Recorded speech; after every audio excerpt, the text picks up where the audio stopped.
Hey there humans, I'm Megarthea, and today I'd like to try something different. Now, let me ask you something. Do you like to watch anime and or own it on DVD? Do you like to eat Japanese food? Do you play JRPG games? Do you collect Sword Art Online novels, even though they're not very good?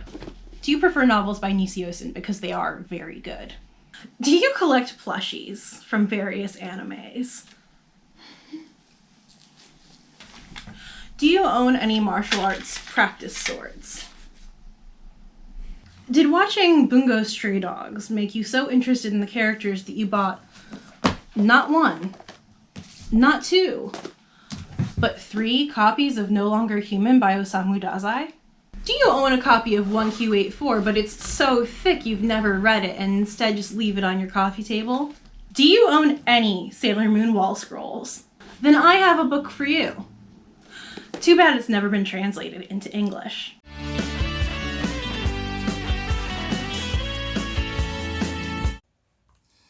Not every Portuguese novel is a perfect match for the American otaku, but leave it to Rui Zink, a novelist, literature professor, and TV personality, to come up with one. Amante, sempre, último, saber is a 2011 novel that follows 3 people on their personal journeys towards understanding life, death, family, and love. Set against a vividly rendered Tokyo skyline, Amante dives into the complexities of Japanese culture through a Portuguese lens, while simultaneously peering at Portuguese culture through a Japanese microscope. Before we get too far into the aesthetic reasons why I love this book, let me tell you a little bit about the plot and the characters. Konnichiwa! Welcome to Puppet Theater. Today we're going to be performing amante, sempre, último, saber. Now, the principal characters.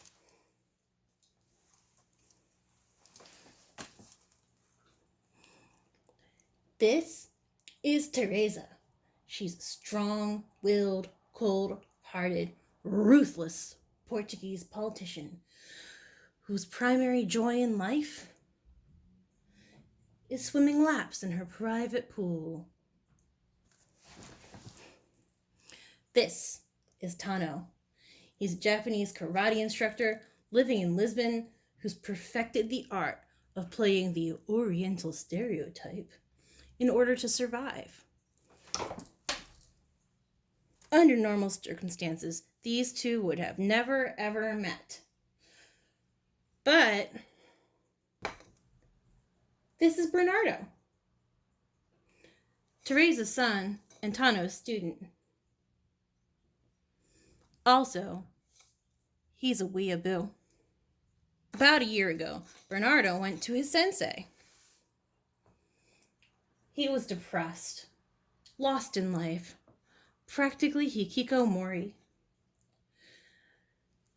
And he went and he said, "Sensei, I think I need to go to the source of karate and find myself by furthering my studies of the ancient arts."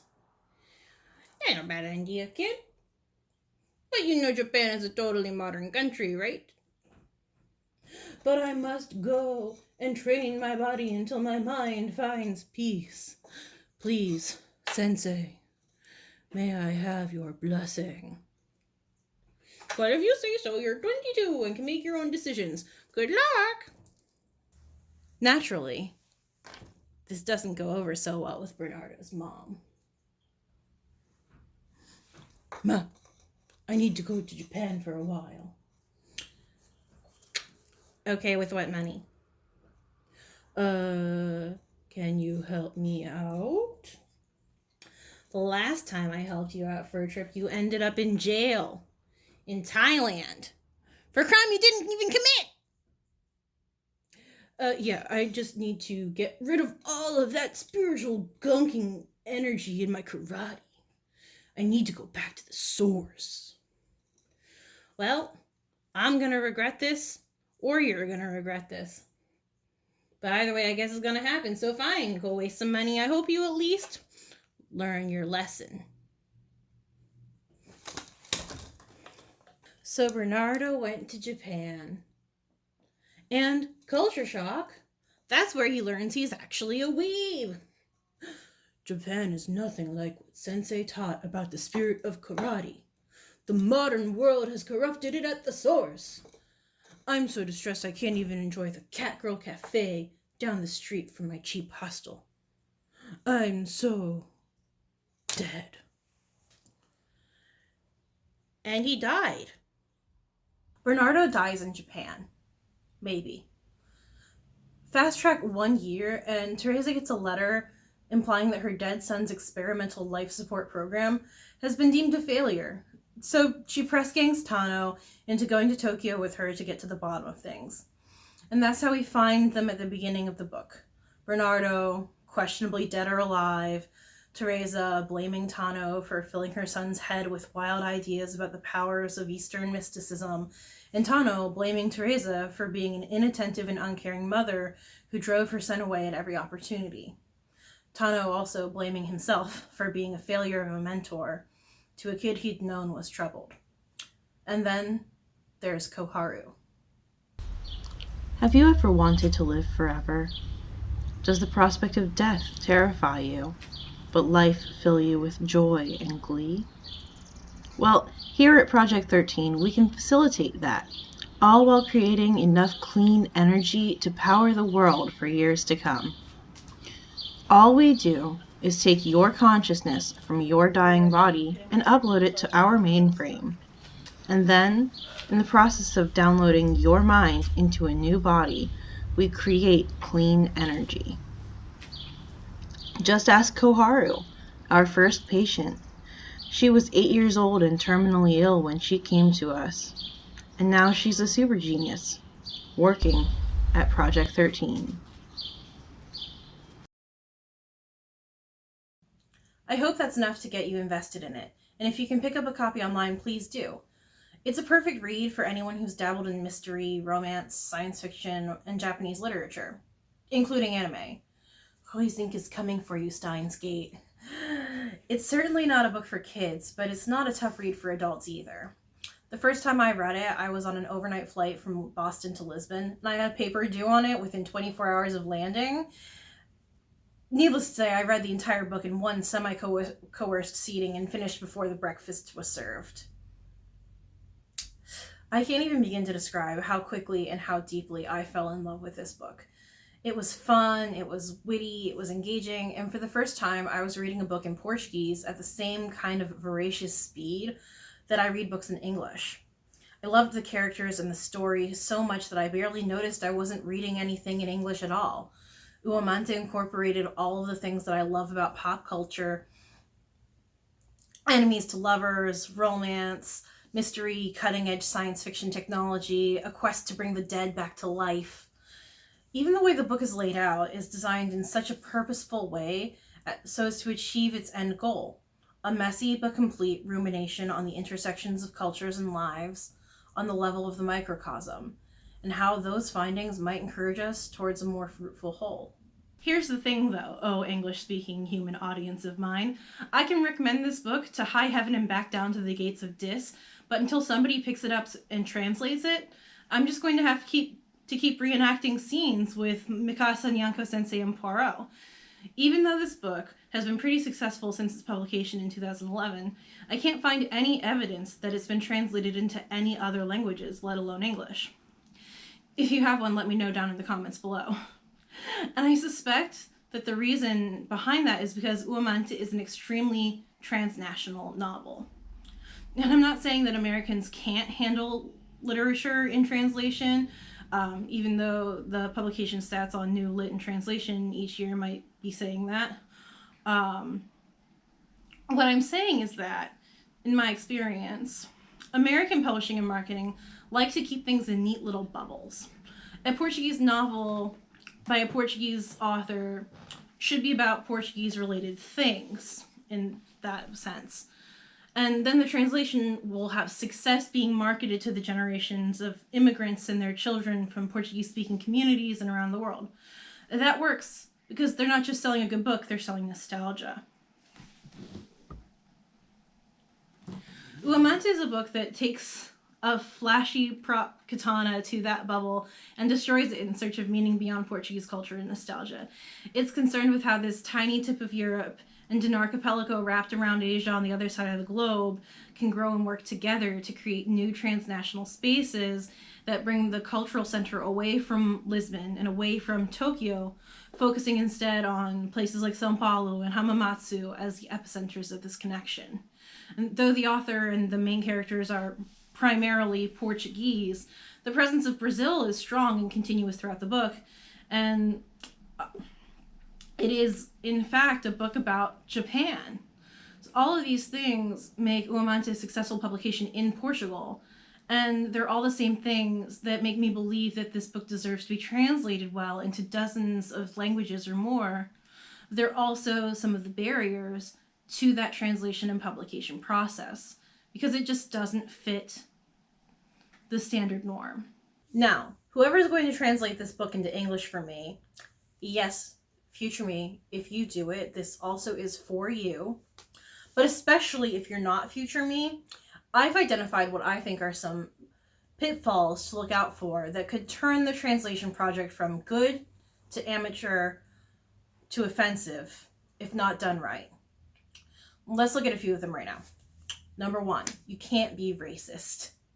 If you're a racist person, don't bother trying to translate this book. Read it, for sure, but don't translate it. Now, that's because there's some terminology that has pretty close cognates between English and Portuguese, and there's some themes that between Eastern and Western cultures that you need to be culturally sensitive to those things in order to translate this well and to translate it in a good, translate it well. That's what I'm trying to say. If you were to translate some of these things as literally as possible, in English it'll be racist. It'll just be hella racist. And that's not what we want in our translation of a book that's, it plays with the ideas of race without, in my opinion, without being actually racist. It's, one of the main tensions for Tano is that he moves to Portugal, which has a racial bias against East Asian people. So he chooses to play into it in order to survive. Yeah, and you can't be racist if you're going to translate this book, because if you are, you're just going to make Tano seem like an idiot. I guarantee it. Number 2, you have to be aware of the different dialects and word games and tongue slips throughout the book and find the best way to represent them in English, which might be hard. There's a moment when Tano and Teresa are talking, and Tano calls the Carnation Revolution Revolução das Flores, and Teresa corrects him to dos cravos, because it's not the flower revolution, it's specifically the Carnation Revolution. And that one's an easy example. It's Carnation Revolution in English. You can just call it the Flower Revolution in English when Tano misspeaks. But not all of the instances that I'm thinking of are quite that simple direct translations. At one point, Tano goes to a Brazilian bar in Roppongi and gets caught up in a conversation with 2 Brazilian-born Japanese folks. And Zink leans really heavily on written cues to bring about the stark difference between Tano's adopted standard European Portuguese and these men's native Brazilian tongue. And I don't know what the best solution for that is yet, and that's why I'm not translating this book right now. So maybe somebody else should do it. Somebody else should take a crack at it before I do. Number 3. If you take on this project, including future me, but hopefully not future me because somebody else will get there first. If you take on this project, you have to be knowledgeable about both Portuguese and Japanese culture in order to make informed decisions about the translation, but you also have to be aware of the American otaku culture, which is its own unique thing. And I think that being deeply aware of how American otaku's work is going to be hugely beneficial in how you approach translating this book. Because essentially, that's who this book is for, right? That's just who this book is for. This book is for people who own Sailor Moon wigs. It's for a lot of people, but it's especially for people who own Sailor Moon wigs. And it's small things, like the characters pass by a love hotel, or Bernardo passes by a love hotel, and it's pointed out. And they're widely known emblems of Japanese culture that a lot of American otakus are obsessed with. And maybe not obsessed with just love hotels, but in general, things like that. And when you get to translating it, will you translate it as love hotel, which is something that is something that is commonly used as English translation terminology in English, or will you keep it written as love oteru, which is a phonetic representation of how you would say love hotel with a thick Japanese accent, which is what Zink chooses. But you don't have to choose the same to translate it. It's, English is a foreign language in this book. And when you see something in English that has been adapted into Japanese, Zink writes it out phonetically with the sound of that accent to it. And these phonetic modifications to signal that this is not English, you might want to be keeping them in because it's not the English you're familiar with. Or you might want to just be putting it into standard written English. It's, it's a choice, one way or the other. Oh gosh, there goes my script. So the question is, will you do the same thing that Zink does with the phonetic transcription of Japanese loan words, or English loan words in Japanese, or will you write them as they are in English? It's a choice that I'm personally not experienced enough as a translator myself to feel comfortable making that kind of a choice right now. Future me might be. Those are the risks, but here are the rewards. This book is incredibly fun.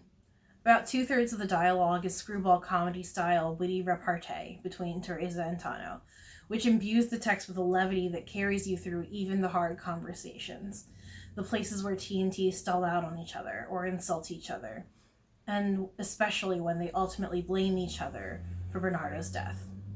The wit and the comedy are more than just that. They're a coping mechanism for the characters that the reader can enjoy for its humor while also feeling the growing tension. The dialogue between these two characters just sucks you in and keeps you engaged. And the book is incredibly relevant.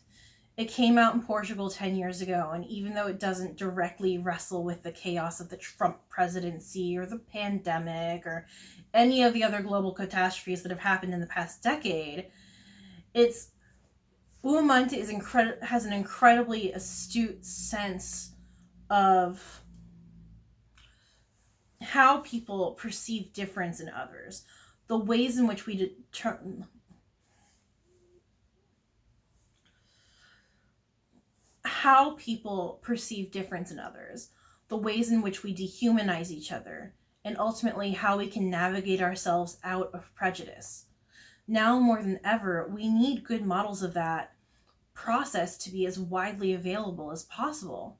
An English translation of amante brings it into the American market, and the British one for that matter, and bam, suddenly, all the weeaboos are at the bookstore for this crazy book about Japan and karate and Steins Gate-esque hijinks, and they're learning about transnationalism. Trust me on this. What got me interested in this book in the first place was that it was about Japan. And then I learned about transnationalism. There's a world of fiction out there that so many people don't have access to just because it hasn't been translated into their language yet. So few books make it to market in the United States, and less than 3% of those are new books in translation. By ignoring those books and prioritizing American fiction first, we're leaving a huge blind spot to every generation of English-only readers in this country. Translating, publishing, and championing a book like Amante, sempre, último, saber would be a drop in the bucket of progress. But the ripples it would create have the potential to be enormous. We need more books in translation, yes, and we especially need more books in translation that specifically engage with multiculturalism, transnationalism, and deconstructing the alienation between people who view each other as too different to reconcile.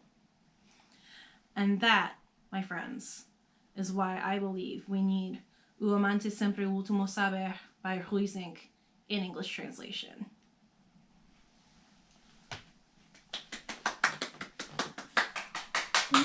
Baby, I'm so deep inside my mind,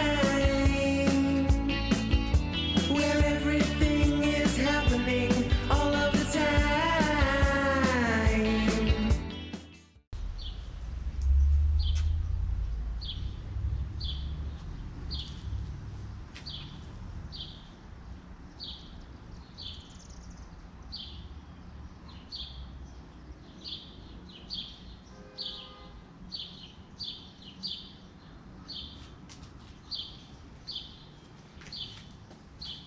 I'm afraid of actually hitting my camera, so I won't do this.